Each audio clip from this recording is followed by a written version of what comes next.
Assalamualaikum warahmatullahi wabarakatuh.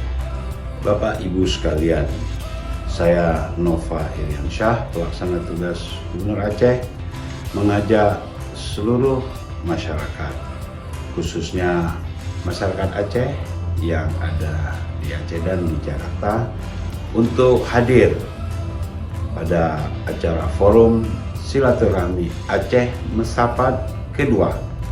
Acara ini akan diselenggarakan pada tanggal 21 Desember 2019 pada pukul 8 waktu Indonesia Barat, bertempat di Mes Aceh, Cikini, Menteng, Jakarta Pusat.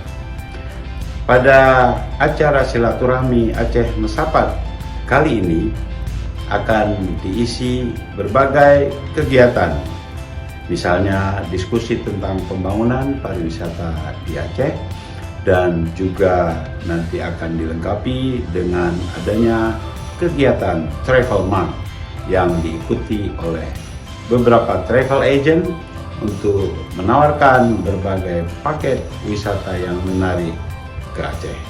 Bapak Ibu sekalian, jangan lupa kami tunggu kedatangannya.